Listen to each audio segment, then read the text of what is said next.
देवास जिला खातेगांव तहसील का एक छोटा सा गांव है इकलेरा, जहाँ की आबादी 1000 भी नहीं है, 900 के कुछ ऊपर है। उस गांव से एक छोटा लड़का कुछ साल पहले इंदौर आया, ये सपना लेकर कि मुझे डॉक्टर बनना है। इसलिए डॉक्टर बनना है क्योंकि मेरे गांव के लोग जब बीमार होते हैं, आसपास के गांव के लोग बीमार होते हैं, तो उन्हें दूरस्थ जाना पड़ता है, जबकि कोई रात बिरात गंभीर बीमारी हो जाती है जिसका त्वरित तात्कालिक इलाज बहुत ज़रूरी होता है। डॉक्टर सद्दाम साहब वे शख्स हैं जो इकलेरा गांव से आए। इंदौर में एक 10 बाय 10 का उन्होंने कमरा लिया। आप समझ सकते हैं कितनी कठिन रातें उन्होंने पढ़ाई में गुजारी होंगी, लेकिन बेहद सफल रहे। सबसे अच्छी बात यह है कि वे डॉक्टरी साधन के लिए नहीं करते, साध्य के लिए करते हैं, साधना है उनके लिए। इसलिए अक्सर उन्हें आप खजराना, चंपाबाग, आज़ाद नगर, चंदन नगर, मस्जिद की चाल के अलावा इंदौर की उन बस्तियों में देख सकते हैं जहाँ की वे लोग पाए जाते हैं जो रोज़ कमाकर रोज़ खाते हैं। डॉक्टर सद्दाम उनके लिए निःशुल्क इलाज प्रोवाइड कराते हैं, उनकी सेवा करते हैं यथासंभव रूप से। जो सरकार की योजनाएं हैं, जैसे कि आप कोई किसी लैब में अपनी बॉडी के सारे चेकअप कराते हैं तो उनका टेस्ट का खर्च लगभग 4500 रुपये आता है, लेकिन डॉक्टर सद्दाम मध्य प्रदेश सरकार की उन योजनाओं को गरीबों तक पहुंचाते हैं अपने गुरु डॉक्टर धर्मेंद्र झवर की प्रेरणा से, जिसमें 10 रुपये में सारे टेस्ट हो जाते हैं। डॉक्टर सद्दाम हमारे बीच ग्लोबल टीवी में मौजूद हैं। मैं आपका बहुत स्वागत करता हूँ। नमस्कार सर। आप ये बताइए कि आपकी जो संघर्ष की यात्रा रही, आप ये जो सूट बूट में आप हैं, उसके पहले जो कठिनाइयाँ रही आपकी जी, वो उसको डिस्क्राइब करें आप। जी, पहले तो मैं आपका धन्यवाद करना चाहता हूँ और आपके चैनल का भी धन्यवाद करना चाहता हूँ कि मुझे आपने आमंत्रित किया। धन्यवाद उसके लिए। बस यही कि जिस तरह से आपने बताया कि मैं देवास ज़िला के खातेगांव तहसील के एक छोटे से ग्राम इकलेरा, जिसकी आबादी 1000 से भी कम, वहाँ से निकल के इंदौर तक आया। उसके पीछे कहीं ना कहीं मेरे माता पिता का बहुत योगदान रहा है। मेरे माता पिता का शुभ नाम यह है पिताश्री शकूर शाह, जो कि ग्राम इकलेरा में एक छोटी सी किराना की दुकान है और काफ़ी प्रचलित भी है। हाँ, ज़िंदगी का संघर्ष भी चल रहा है और काफ़ी प्रचलित भी हैं वो। और इसी चीज़ को लेकर प्रचलित हैं कि मेरे पिताजी ने भी संघर्ष किया है और उनके पुत्र ने भी संघर्ष किया है। पिताजी गांव में ज़मीन से उठकर एक किराना दुकान तक आने के लिए भी संघर्ष किया है और उनके पुत्र ने जो है एक गांव से लेके इंदौर शहर में आके डॉक्टर बनने तक भी संघर्ष किया है। मम्मी का नाम क्या? माता श्री रजिया भी, जो कि हाउस वाइफ हैं, जिन्होंने अपने मेरे पिताजी के संघर्ष में जो है सहयोग दिया, उनका भी बड़ा योगदान है। तो यूँ रहा कि बचपन से पढ़ने का तो शौक़ रहा ही है मुझे और उसके साथ साथ खेलों का भी। क्रिकेटर भी रहा हूँ, फुटबॉल भी खेला हूँ, स्विमिंग भी करता हूँ, चेस भी खेलता हूँ। यूँ तो बहुत से खेलों में मेरी रुचि रही है। उसके साथ साथ मेरा पढ़ने में भी अधिक रुचि रही है। और जो कि आप वैसे जानते ही हैं कि MBBS करना, BHMS करना, BSMS करना, BAMS करना कितना टफ़ है एक गांव के बच्चे के लिए। और आर्थिक रूप से तो है ही है, बाकी कितना टफ़ थ्योरी है ये आप उस बच्चे से पूछ सकते हैं जो आज इंदौर शहर में, भोपाल शहर में, कोटा शहर में आज उनकी तैयारी कर रहे हैं, प्रिपरेशन कर रहे हैं, PMT AIT एग्ज़ाम की तैयारी कर रहे हैं। उनसे पूछ सकते हैं कि कितना टफ़ है। तो बड़ा संघर्षपूर्ण रहा है मेरा जीवन। एक छोटे से गाँव से आया हूँ, इंदौर शहर में आया हूँ। जैसे आपने मेरे बारे में पहले ही बताया है कि एक 10 बाय 10 का कमरा मैंने इंदौर शहर में आके लिया, जिसका कुछ रेंट 2000 होगा, उसमें मैंने रहा। और राजीव गांधी होम्योपैथिक मेडिकल विद्यालय में मैंने अपना एडमिशन लिया। प्रथम वर्ष मैंने से पास किया। इसी प्रकार से मैं अच्छे नंबरों से पास होता चला गया और उसी प्रकार से वर्ष 2016-2018 में मैंने अपनी BHMS की डिग्री जो है कंप्लीट की और आज मैं जो है उसी में मास्टर डिग्री MD होम्योपैथी की तैयारी कर रहा हूँ। आपके आदरणीय पिता की पीड़ा वेदना ये थी कि गांव में उनके अलावा जो 900 की आबादी है और आसपास के जो वहाँ के लोगों को त्वरित इलाज नहीं मिल पाता, इसलिए आपको डॉक्टर बनाना का उन्होंने सपना देखा जो साकार हो गया। आप इंदौर में रहते हैं तो इकलेरा गांव के लोग की सेवा कैसे कर पाते हैं?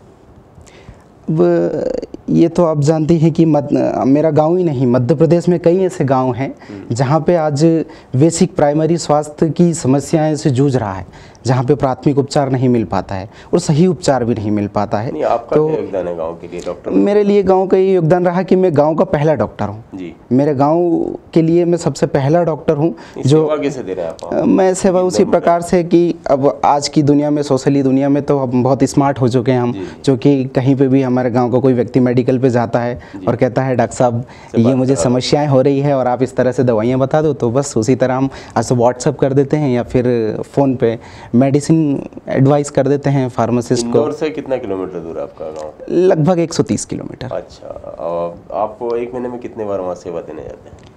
लगभग हफ्ता में एक बार तो मैं अपने गांव ज़रूर जाता हूं और अपने गांव में जाकर एक कैंप लगाता हूं, स्वास्थ्य शिविर लगाता हूं, जिसमें मैं देखता हूं अपनी बेसिक स्वास्थ्य की चीज़ें, ब्लड प्रेशर, शुगर की जांचें और खून की बेसिक जांचें और स्वास्थ्य जो ही बुखार वगैरह, सर्दी खांसी मलेरिया जैसी कोई कम्युनिकेबल डिसीज़ गांव में तो नहीं चल रही है, उनमें लोगों को जागरूक करता हूं। आप अपने श्रद्धेय गुरु डॉक्टर धर्मेंद्र झवर एवं डॉक्टर रुचिता झवर के मार्गदर्शन में एमवाई की जो 10 रुपये वाली पर्ची है जी, वो आप गरीबों को भर के उनको कम से कम 4-4.5 हज़ार रुपये बचाते हैं आप जी। तो ऐसा होता है कि इकलेरा गांव से आप लोगों को इंदौर बुलाते हैं, एमवाई में उनका इलाज कराते हैं। ऐसी गंभीर बीमारियां पाई जाती हैं उस गांव में? हाँ, पहले तो मैं, आपने जैसे कहा, मेरे गुरु doctor Dharmendra Jhawar, doctor Ruchita Jhawar madam, doctor Atul Shende sir, जो कि मेरे गुरु रहे हैं और मैं हमेशा उनका हमेशा गुरु रहे मेरे वो, और उन्हीं के आशीर्वाद के चलते मैंने इतना ज्ञान प्राप्त किया है। क्योंकि डॉक्टरी में आप जानते हैं पढ़ना ही सब कुछ नहीं होता, प्रैक्टिकल ज्ञान बहुत ज़्यादा मायने रखता है, थ्योरी से ज़्यादा डॉक्टरी फील्ड में प्रैक्टिकल नॉलेज रखता है। आज आप मुझसे कुछ परामर्श चाहते हैं, मैं आपको कुछ दवाइयाँ प्रिस्क्राइब करता हूँ, यदि उन दवाइयों से आपको लाभ नहीं मिलता तो मेरा पढ़ना कहीं ना कहीं व्यर्थ है। तो इसलिए डॉक्टरी में थ्योरी के साथ साथ प्रैक्टिकल नॉलेज बहुत ज़्यादा मायने रखता है। तो इसके लिए मैं अपने गुरु का तहे दिल से धन्यवाद कर सकता हूँ।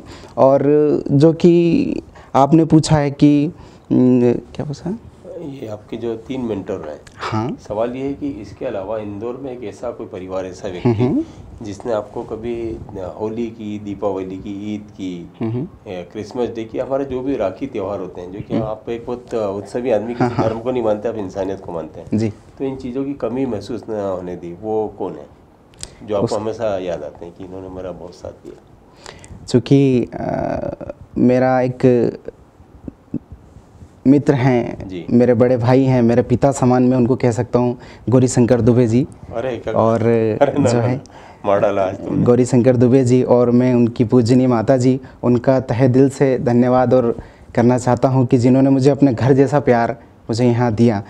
कोई सा भी त्यौहार ऐसा होता है, कोई कारणवश जैसे कि परीक्षाएं, एग्ज़ाम, ड्यूटी की वजह से मैं घर नहीं जा पाता था, तो अपनी दादी के घर, गौरी शंकर दुबे जी के घर जाके उस त्यौहार को अपना घर जैसा महसूस करता। आपने मार डाला। बहरहाल अभी इन दिनों डॉक्टर शाह क्या कर रहे हैं? इन दिनों डॉक्टर शाह भंडारी हॉस्पिटल, जो कि काफ़ी प्रचलित है, NAVH हॉस्पिटल है, वहाँ पे मैं अपनी ड्यूटियों की सेवा क्रिटिकल यूनिट ICU में एज ए ड्यूटी डॉक्टर। अच्छा, यदि ऐसा, जैसे आजकल स्टार्टअप का ज़माना है, कुछ आप बहुत यंग हैं, बहुत लंबा करियर बढ़ा आपके आगे, आप कभी ऐसा जोखिम तो नहीं कहूँगा, ऐसा प्रयास करेंगे कि छोटी बस्ती में आप जाएं, अपना क्लिनिक खोलें? क्योंकि आज वो डॉक्टर उंगलियों पर गिने जाने वाले हैं जो न्यूनतम फीस लेते हैं। जैसे मैं डॉक्टर मुकेश दुबे का उल्लेख ज़रूर करूँगा। साल 2004 में जब हम लोग समस्या से जूझ रहे थे, तो मुझे अपनी माँ का इलाज कराना था, तो मैंने कहा सबसे सस्ता डॉक्टर कौन है, तो मैं डॉक्टर मुकेश दुबे कहूँगा, केवल 10 रुपये लेते थे। आज भी वो इसके आसपास ही लेते हैं वो। तो वहाँ मिल क्षेत्र में वो अमिताभ बच्चन कहलाए, आज भी कहलाते हैं वो। तो आप ऐसी कल्पना को साकार करेंगे कि न्यूनतम आप, जैसे आपका क्लिनिक के भवन का किराया दे दें, आपकी भी जीविका चल जाए, इस तरह का प्रयास करेंगे आप? हाँ, लगभग मेरी विचारधारणा तो कुछ इस तरह की रही है, क्योंकि मैं एक गरीब तबके से उठ के आया हूँ। गांव के लोगों को जाना है, पहचाना है, उनकी आर्थिक स्थिति से भी जाना है, और एक स्वास्थ्य के एजुकेशन की कमियों के बारे में भी जाना है। इसलिए मेरी यही इच्छा भी है, तमन्ना भी है, और कोशिश भी यही है मेरी कि मैं किसी ऐसे ग्रामीण क्षेत्र में या फिर किसी ऐसी गरीब बस्तियों में जाकर अपनी सेवाएँ दूँ, जहाँ पे अच्छे डॉक्टर को लोग प्रोवाइड या अफोर्ड नहीं कर सकते हैं, उनको में जाके स्वास्थ्य की अच्छी सुविधाएं कम पैसों में, जिस तरह से आपने बताया कि 10 रुपये की फ़ीस लेना और अच्छी दवाइयाँ प्रोवाइड कराना, उस तरह की सेवा प्रदान करने की मेरी दिल से इच्छा है। डॉक्टर धर्मेंद्र झंवर डायबिटीज़ के, मैं उनको भीष्म पितामह मानता हूँ। डॉक्टर अतुल शेंडे, उन्हें अरब में बुलाया गया लेकिन वो नहीं गए। उन्होंने कहा एम्बाय में और मेरे देश में समस्या बहुत है, वो पेट के महाविशेषज्ञ। इन दोनों से आपने क्या सीखा? सबसे पहले तो मैं डॉक्टर धर्मेंद्र झंवर सर की बात करना चाहता हूँ। वो जैसे कि आप जानते हैं कि doctor Dharmendra Jhanwar sir diabetes, thyroid और हृदय रोग के विशेषज्ञ हैं। इन बीमारियों के लिए वो विशेषज्ञ हैं, और उनसे जो मैंने हैं अपने डॉक्टरी की प्राइमरी से लेके सेकेंडरी और प्रैक्टिकल सारी चीज़ें मैंने उन्हीं से ही सीखी है। एक बेसिक दवाइयों से लेके और एक क्रिटिकल दवाइयों से भी लेकर मेरे को डॉक्टर धर्मेंद्र झंवर सर के ही आशीर्वाद से सीखने को मिला। मैंने इनकी क्लिनिक पे, उनके साथ एम्बाई हॉस्पिटल में और अन्य प्राइवेट हॉस्पिटल्स में जाकर मैंने उनके साथ सेवाएँ की है। हाँ, मेरा गुरु माना है, और वैसे कह सकता हूँ कि सेवाएँ। मैं सही हूँ तो पैसों के लिए कभी काम नहीं करता। हाँ, जहाँ तक मेरा विचार है, डॉक्टर धर्मेंद्र झंवर सर ने अपनी प्राथमिकता मरीज के स्वास्थ्य को दी है, ना कि मरीज के अपने जो फाइनेंशियल कंडीशन पैसों को लेकर दी है। ये शेंडे साहब की बात करूँ, पेट रोग के बड़े विशेषज्ञ के साथ आपकी बात में गैस्ट्रोएंटरोलॉजिस्ट।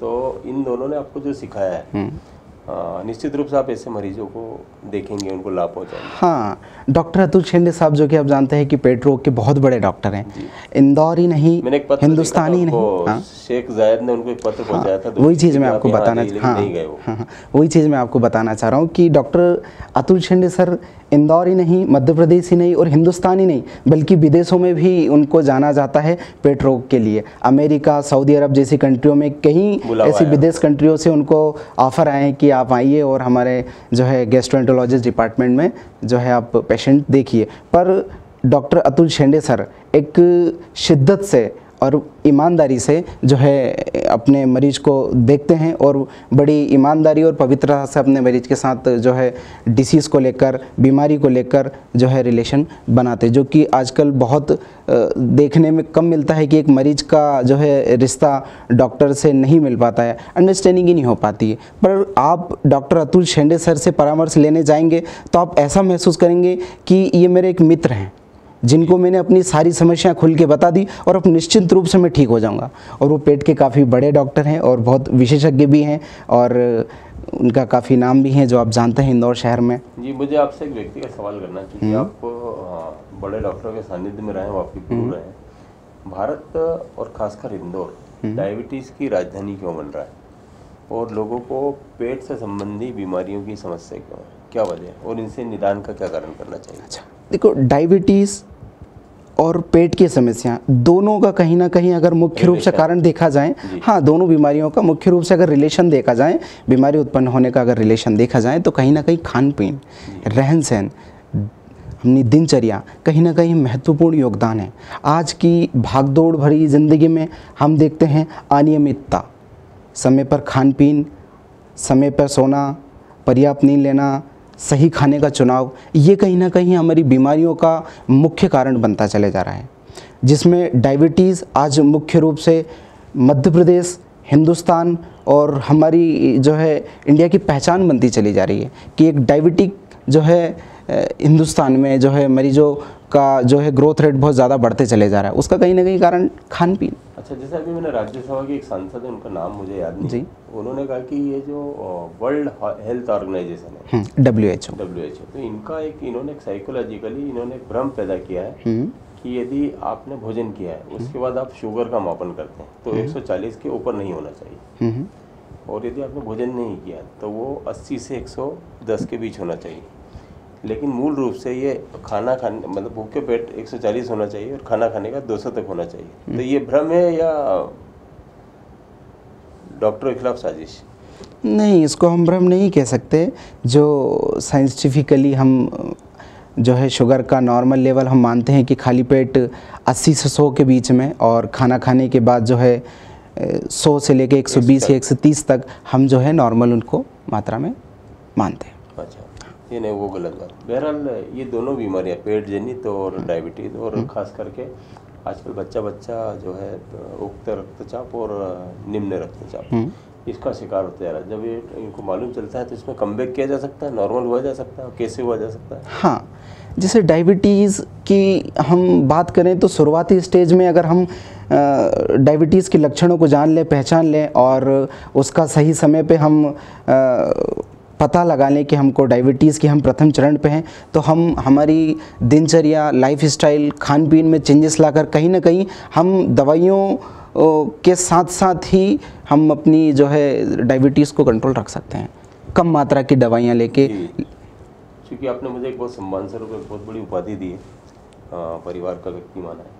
मैं आपसे बात करते रहता हूँ, आपके नाना जी के बारे में मुझे बताइए, क्योंकि डायबिटिक पेशेंट है तो वो कैसे स्वस्थ और बिल्कुल नौजवान बने रहते हैं, जबकि आपके नाना मेरे ख्याल में 80 से 90 साल। हाँ, मेरे नाना जी जो हैं 80 वर्ष की उनकी एज है और लगभग 40 वर्षों से वो डायबिटीज़ के मरीज़ हैं, लेकिन वो खुद में आयुर्वेद हैं, आयुर्वेद डॉक्टर हैं। तो वो अपने आयुर्वेदिक की जड़ियाँ और आयुर्वेद की जो दवाइयाँ हैं जो है खुद से वो लेते रहते हैं और अपना खुद से जो फार्मूले बनाते रहते हैं कि स्वास्थ्य रहने के लिए, शुगर को कंट्रोल रहने के लिए, बीपी को कंट्रोल रखने के लिए ये दवाइयाँ, ये जड़ी बूटियाँ काम करती हैं। बस इस तरह के नुस्खे बना के वो लेते हैं और कहीं ना कहीं वो सफल भी होते हैं। कहाँ रहते हैं नाना जी? हरदा जिले में रहते हैं। कौन सा गाँव? हरदा जिले में टिमरनी में। टिमरनी में बहुत प्रसिद्ध गाँव। हाँ, काफ़ी पॉपुलर। मेरे नाना जी का नाम शकूर शाह। अच्छा, क्योंकि मैं सबसे अंत में आपका नंबर लूँगा या मैं खुद बता दूँगा, मेरी जुबान पर रटा हुआ, जब मैं संकट में तो आपको कॉल करता हूँ ज़रूर। यदि टिमरनी में कोई डायबिटीज़ पेशेंट, कोई ब्लड प्रेशर का पेशेंट आपके नाना जी से जाकर मिलना चाहिए, बिल्कुल, क्योंकि आयुर्वेद का इलाज है उसमें। मेरे एक दोस्त है मोहित दड़कर, उनकी आंखों की रोशनी वापस आ गई आयुर्वेद से। हाँ। तो नाना जी प्राप्त होते हैं, मिलते हैं वहाँ पर? हाँ, नाना जी उपलब्ध रहते हैं घर पे ही। उनकी एक छोटी सी आयुर्वेद की क्लिनिक है जी, वैद्य। अच्छा, कितना पैसा लेते हैं वो तो अब ये है आयुर्वेद में, तो आप देख सकते हैं अब बहुत महंगा है आयुर्वेदिक। हाँ, आयुर्वेदिक की जो दवाइयाँ हैं वो आपको दुकान से खरीदने के लिए प्रिस्क्राइब करते हैं, बाकी वो खुद से तो सेवा भाव ही करते हैं, निःशुल्क परामर्श रहता है। क्योंकि वो खुद इन चीज़ों से ग्रसित हैं कि डायबिटीज़ क्या है, ब्लड प्रेशर क्या है, कितना प्रभाव डालती है शरीर पे, तो बस वो एक सेवा भाव की तुलना में ही जो है लोगों को सलाह मशवरा दवाइयाँ। डॉक्टरी के अलावा आप चूँकि एक युवक हैं आप, तो आपका क्रिकेटर कैसे जिंदा रहता है और आपके पसंदीदा क्रिकेटर कौन है, और क्या आप कभी किसी क्रिकेटर से मिले? हाँ, क्रिकेटर मेरा बचपन से ही शौक़ रहा है, बचपन से ही क्रिकेट में काफ़ी खेलता रहा हूँ और क्रिकेट को ज़िंदा आज भी मैं रखता हूँ। आज भी जब मैं गांव में जाता हूँ तो अपने दोस्तों के साथ सबसे पहले मैं है जो है क्रिकेट ही खेलता हूँ, तब उनसे मुलाकात होती है मैदान पर, कहीं पे भी, तो हमें क्रिकेट को प्रायोरिटी आज भी देता हूँ वो गांव में जाकर। चूँकि यहाँ तो इतनी व्यस्तता रहती है कि इतना समय मिल नहीं पाता है। और अब जो कि आपने बात करी कि मेरे फेवरेट क्रिकेटर, तो आज की दुनिया में जिनके करोड़ों फॉलोअर्स होंगे, विराट कोहली, चेतेश्वर पुजारा। और हाँ, चेतेश्वर पुजारा जी, उसके लिए मैं गौरीशंकर दुबे जी का धन्यवाद करना चाहता हूँ। ये शो आपका है, मुझे आप जो है वो मत कीजिए। हाँ। आपका मैंने फेसबुक पर एक फ़ोटो देखा था, आप जंगल नुमा एक खेत में बंदूक लेकर जा रहे हैं, शिकारी भी हैं क्या? नहीं, ये तो ठीक है, अब शौक है जी, बेसिक चीज़ें हैं जो कि ज़िंदगी में सभी के होते हैं, शौक, घूमना फिरना, शिकार करना, हंटिंग पे जाना। डॉक्टर सद्दाम शाह के सम्मान में एक बात कहता हूँ कि जो इकलेरा गाँव है वहाँ पर ब्राह्मण बहुल क्षेत्र है, इनके पिता मस्जिद में नमाज देते हैं, नमाज पढ़ते हैं, शायद मुअज्जिन कहते हैं उन्हें, है ना, मुअज्जिन पद होता है। और चूँकि ब्राह्मणों की बस्ती में रहते हैं तो इनका परिवार बरसों से नॉनवेज नहीं खा रहा। तो एक बहुत मतलब दोस्ती की इसको इससे अच्छी मिसाल और त्याग की इससे अच्छी मिसाल नहीं कह सकते। आपको बहुत सारे लोग ये कहते हैं कि आपकी आवाज़ जो है नवाजुद्दीन सिद्दीकी से मिलती जुलती है, आप क्या कहते हैं? नहीं, ऐसा कुछ भी नहीं है, तो आपका पॉइंट ऑफ व्यू है, आपकी विचारधारणा है जो मेरे प्रति है, आपका कहीं ना कहीं प्रेम भी है लोगों का जो मेरे प्रति सोचते हैं कि आप ऐसे दिखते हैं या फिर आप ऐसे बोलते हैं। और जो कि आपने बात करी शाकाहारी की, तो ज़िंदगी में स्वस्थ रहने का मंत्र ही है ये कि आप शाकाहारी बने जी। हाँ, कुदरत ने कितनी चीज़ें हमको प्रोवाइड की हैं खाने के लिए, हरी सब्जियाँ, फल फ्रूट, दूध, दही, घी, मक्खन, ये सब चीज़ें स्वास्थ्य के लिए तो बनी। डॉक्टर साहब, बीते दिनों मैंने अखबार में खबर पढ़ी थी कि बैतूल के जो अपर कलेक्टर हैं जगदीश गोमेज साहब, आपने उनका एक गंभीर बीमारी का इलाज किया था। आपके उनसे पारिवारिक संबंधों के, जैसा कि आप बना लेते हैं, सबसे आपकी एक खूबी है, लोग आपको चाहते हैं क्योंकि आप निर्लिप्त हैं, पवित्र हैं और बहुत स्वस्थ मानसिकता से आप जीते हैं। तो उस बारे में हमें बताइए। हाँ, मेरे मित्र हैं जो कि बैतूल में एडीएम हैं। कहीं ना कहीं वो अभी उनको बस जो कि सामान्य बीमारियां जो सभी को होती है, सर्दी खांसी बुखार, इस तरह की परेशानियां थी। तो बेसिक रूटीन चलता रहता है जीवन में कि डॉक्टर साहब ये चीज़ें हो गई। फेसबुक पर देखता हूँ आपके बहुत अच्छे पारिवारिक मित्र बने। हाँ, वो मेरे काफ़ी अच्छे परिचित हैं, घनिष्ठ मित्र हैं, दोस्त याराना हैं। वो अपने प्रोफेशन में, हमें अपने प्रोफेशन में हूँ, चीज़ें बनी रहती है। प्रदेश पुलिस मुखिया साहब ने भी आपको गले में डालकर फोटो खिंचवा रखा है। हाँ तो जी, उनका नाम बताएं और क्या आपका संबंध है उनसे? जी हाँ, हमारे मध्य प्रदेश के एडीजीपी राजेंद्र कुमार मिश्रा सर, मैं उनका धन्यवाद करना चाहता हूँ। उनकी प्रति मेरा बहुत सम्मान है, जो कि उनसे भी मुझे पिता के रूप में एक सम्मान मिलता है और वो मुझे ट्रीट भी अपने बालक की तरह करते हैं। ऐसे डॉक्टर तो मैं हुई, पर वो मुझे अपने पुत्र के समान ट्रीट करते हैं। और आज भी उनसे मेरी वार्तालाप होती रहती है, बातचीत होती रहती है और कहीं ना कहीं स्वास्थ्य को लेकर काफ़ी चर्चाएँ होती रहती है। Diabetes, blood pressure, basic awareness, स्वास्थ्य रहने के तरीके, तो इन पर बेसिक चर्चाएं चलती रहती हैं। 958 3318, ये मैं इंदौरी भाषा में डॉक्टर सद्दाम शाह का नंबर बोल रहा हूँ। 900-958-3318। आप कभी भी संकट में हो, भगवान न करे आप संकट में हो, आप डॉक्टर सद्दाम शाह को पुकारिए, यथासंभव ये आपकी मदद करेंगे, एक परिजन के रूप में, एक दोस्त के रूप में, एक साथी के रूप में। और इन्होंने एक बीड़ा उठाया है, जो इन्होंने पीड़ा देखी अपने गांव में, अपनी ज़िंदगी में, उसे दूर करने की। Doctor Saddam Shah global TV में आए, हमसे बहुत पारिवारिक, दोस्ताना, मोहब्बती बातें की। मैं उसके लिए उनका बहुत शुक्रिया अदा करता हूँ। बहुत बहुत धन्यवाद सर। Thank you sir.